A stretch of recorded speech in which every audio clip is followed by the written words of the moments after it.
सारा प्रणाम साथियों। सहकारिता मंत्रालय का मामला, सहकारिता मंत्रालय की क्रेडिट सोसाइटियां का जो मामला है वह बड़े मुखिया ने जब उसका रिबन काटा था तो बहुत ही जोर शोर से बड़ा ही हल्ला गुल्ला करके पूरा क्रेडिट लेने के चक्कर में बड़ी बड़ी सभाओं में इस बात को उठाया गया था कि हमने गरीब लोगों की आवाज़ को सुन लिया और हमने उनकी समस्या का समाधान कर दिया। लेकिन कुछ दिन बाद जब लगा कि ये मामला तो खराब हो रहा है तो उस मंत्रालय के विपरीत वित्त मंत्रालय ने हस्तक्षेप उसमें किया और लोकसभा में अपनी बातों को रखा और रखने के बाद जिस प्रकार से उनकी आलोचना हुई वह पूरा देश जानता है।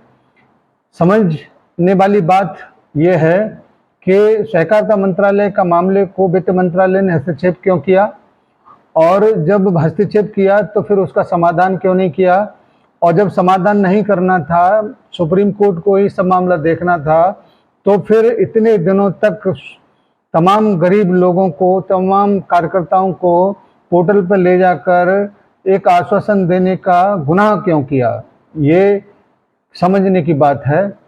जब सुप्रीम कोर्ट अप्रैल 2023 में ही सुनवाई के लिए तैयार था तो फिर उसको रोककर 2 जजों की बेंच से ये आवेदन क्यों किया गया कि हम सोसाइटियों का भुगतान करेंगे, और जब नहीं हुआ तो इतने दिनों में इतने लोग मारे गए, कितने लोगों ने आत्महत्या कर ली, कितने बीमार लोगों को दवा नहीं मिली, कितने बेटियों की शादी बीच में अटक गया। इसका जिम्मेदार कौन? ये सवाल पूछता है पूरा देश, पूरा भारत इस सवाल को पूछता है कि आखिर क्या वजह थी जो सुप्रीम कोर्ट की तारीखों को आगे किया गया और मामले को लगभग 1.5 साल अटका दिया गया। बहरहाल जो कुछ उन्होंने किया उसकी कटु आलोचना करना आवश्यक है, चाहे वो कोई भी हो।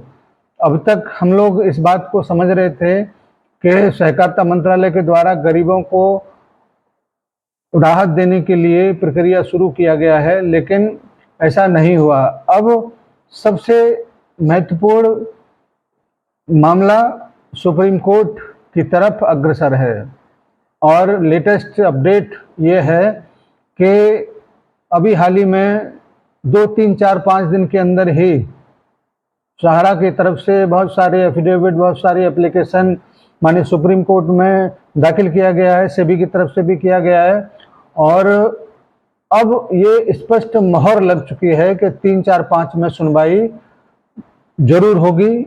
और 3, 4, 5 में जब सुनवाई होगी तो बहुत सारे तथ्य आंकड़ों को सुप्रीम कोर्ट भी संज्ञान में लेगा और तमाम गरीब लोगों को राहत प्रदान करेगा।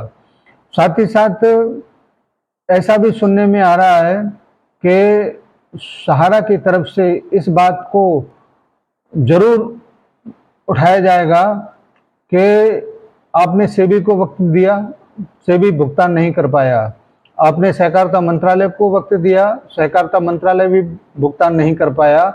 अब आपसे आग्रह है, माननीय सुप्रीम कोर्ट से आग्रह है कि सहारनीय परिवार को मौका दिया जाए और एक समय दिया जाए जिसमें वह सभी जमाकर्ताओं के भुगतान को कर सके।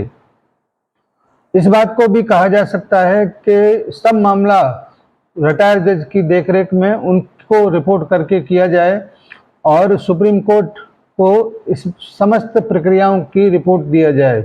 इस प्रकार की स्पष्ट कार्य पद्धति को जब सामने रखा जाएगा तो मुझे नहीं लगता कि माननीय सुप्रीम कोर्ट इस एप्लीकेशन को न माने। उसको तमाम गरीबों को राहत देने के लिए इस प्रकार के सुझाव को जरूर मानना चाहिए। मैं इस बात को सभी के सामने रखना चाहूँगा कि किसी पेड़ को काटने से, उस पेड़ को काटने से किसी समस्या का समाधान नहीं होगा। उस पर लगे तमाम फल, तमाम टहनियाँ का कोई दोष नहीं है। दोष अगर पेड़ का है तो उसको सजा मिलना चाहिए। उसके ऊपर जुर्माना लगना चाहिए, लेकिन काटना समस्या का समाधान नहीं है। तो अब इस प्रकार की उम्मीद है कि जो डेट पड़ने वाला है उसमें हम सबको राहत मिलेगा और सुनवाई जरूर होगी। इस बात को मैं पिछले कई वीडियो में बोला हूँ कि 3, 4, 5 की सुनवाई किसी भी हालत में टलेगी नहीं और निश्चित ही हम सबको एक बेहतर मुकाम हासिल होगा। जमाकर्ताओं को भुगतान मिलेगा, कार्यकर्ताओं को रोजगार मिलेगा, तमाम जो एम्प्लॉय टर्मिनेट किए गए हैं उनको भी पुनः बहाल किया जाएगा, ऐसी उम्मीदें हैं। और एक आग्रह और आप सभी से है कि किसी भी प्रकार की सोशल मीडिया पर अफवाह या गलत खबरें प्रसारित होती हैं तो कृपया किसी के ऊपर विश्वास न करें। हम सही सूचनाओं को लेकर आपके समक्ष उपस्थित होते हैं। यथार्थ को सब्सक्राइब करें और अपने साथियों तक भी इस वीडियो को जरूर भेजें, ज़्यादा से ज़्यादा लाइक करें, जिससे यूट्यूब अन्य सहारा से संबंधित लोगों तक इस बात को पहुंचा सके। आज की इस मीटिंग का यही समापन होता है और हम अतिशीघ्र नई सूचनाओं को लेकर उपस्थित होंगे। तब तक के लिए आपका दिन शुभ हो और मंगलमय हो। धन्यवाद। सादर साहा प्रणाम। सहारा इंडिया परिवार, आत्मविश्वास की ताकत। सहारा प्रणाम।